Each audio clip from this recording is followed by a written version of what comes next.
Gentlemen, and ladies of course, because it's 2020, a short view back to the past. We're going to go back in time. I dug up some old karting footage, as you can see by the title, and it's about 7 years old. I would have been 15 years old.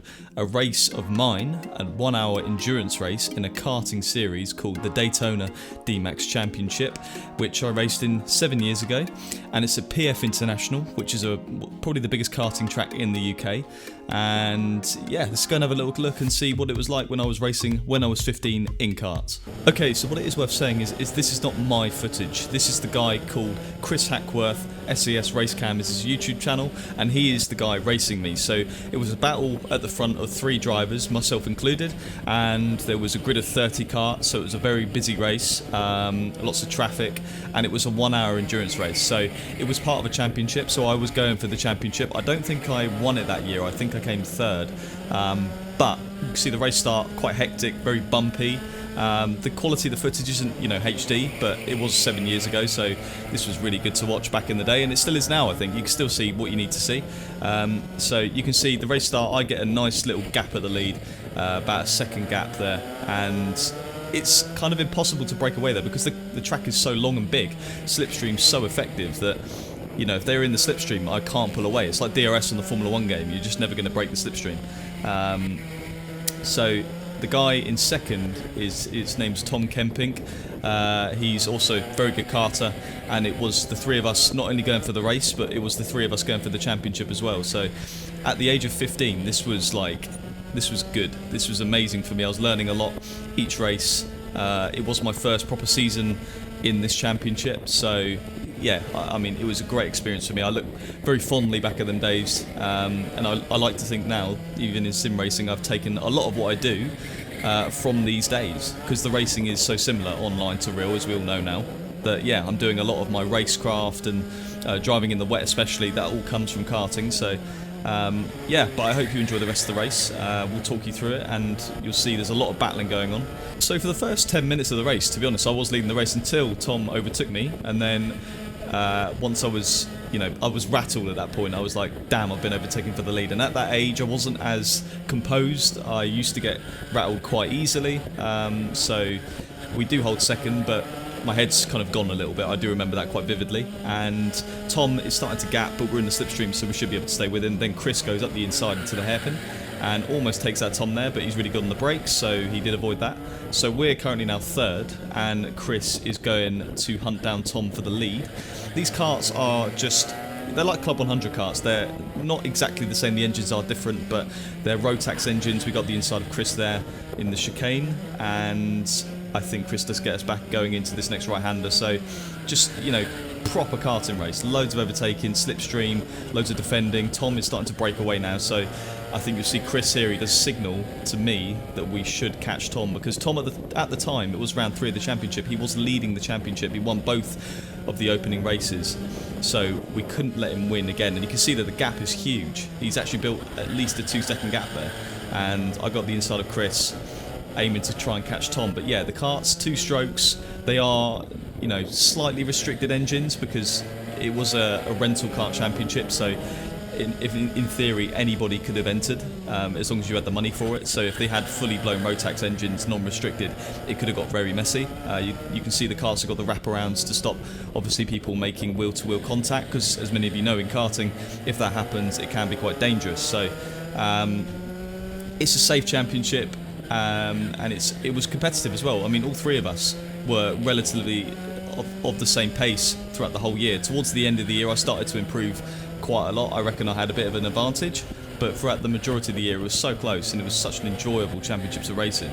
It's unfortunate that nowadays the championship isn't around, but Daytona are still going, so I mean, do go and check them out if you just want to have some fun karting. And a bit later on into the race, I think you'll see there we got our first back marker. So I tried to go for a move on Tom on the straight, but I do have to back out of it. I don't think he saw me, so that could have ended up being quite a horrible accident. And then I'm sort of defending from Chris. I know he's there, but I don't really need to go defensive on the line. And going over the bridge, I'm trying to line up a move on Tom. You can see there's a few spectators on the side.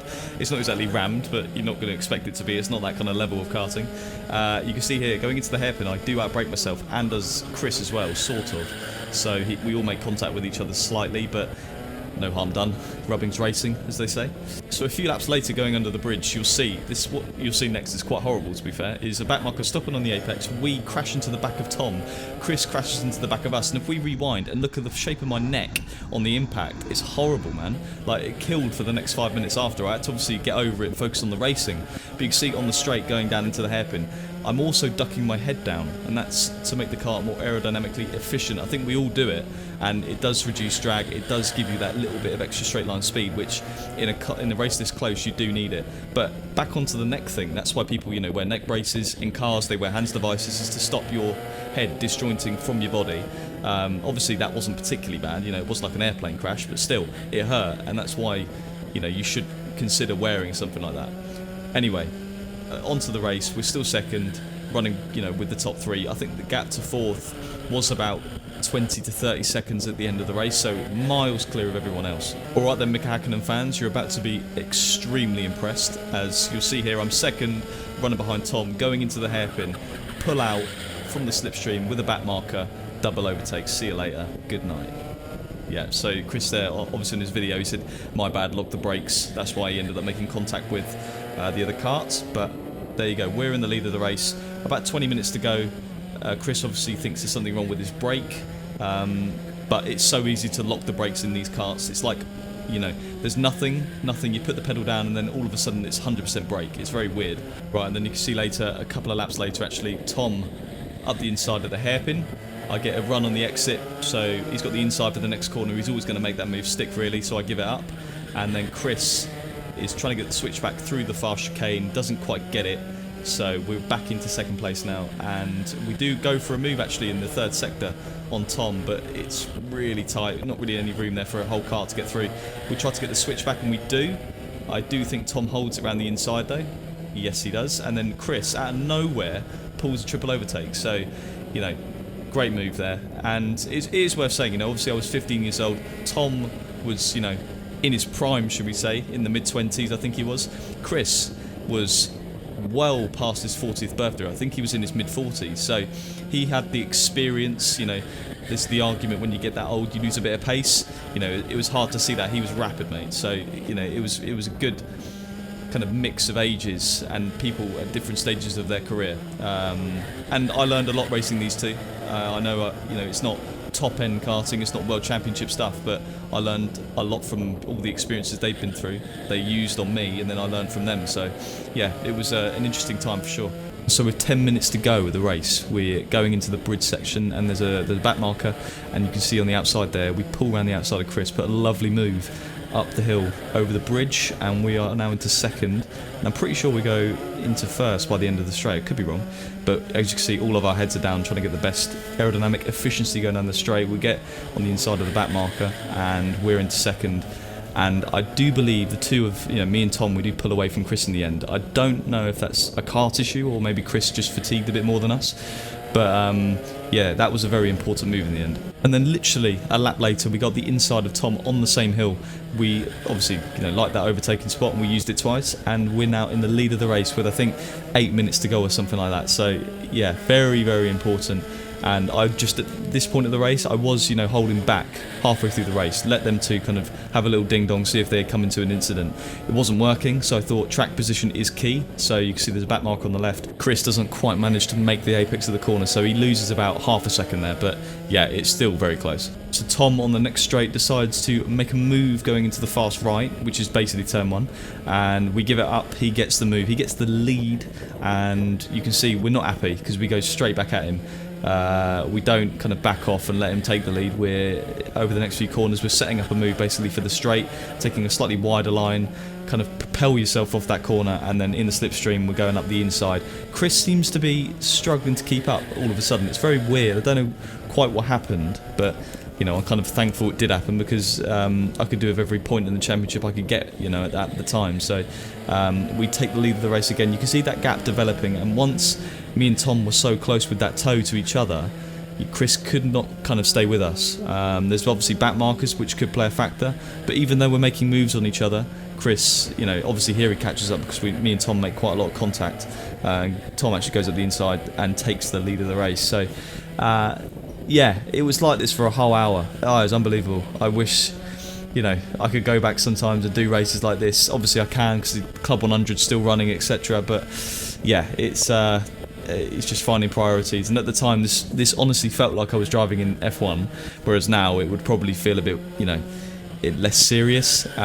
So I'd just love to have those emotions that were running through me at the time again. It did feel really good. So what you'll see here is this is probably actually one of the last back markers in the race, and I got the inside of this little right kink, massive contact through the bridge, and yeah, a bit of a heart in mouth moment, but I do eventually get round him. Tom's broke away a little bit. Chris has compromised there with the exit or the entry into that left-hander. So still, the three of us very close. There is only about 5 minutes remaining here, but because there's not really too many more back markers to help Chris stay with us, we do break away now. And this is what I was talking about earlier. You can see in Chris's video, he puts slowly dropping back, brackets lost the toe. So once you've lost the toe around here, you lose quite a lot of time. And despite me and Tom kind of battling with each other, he does drop back. So what I'm trying to say is in the end, I did win the race, which after a race like that is so satisfying. And for the championship as well, it was my first win of the championship. I think it propelled me to second in the standings as well, so a big win. So over the line you can see Chris, the guy who finished in third, the onboard.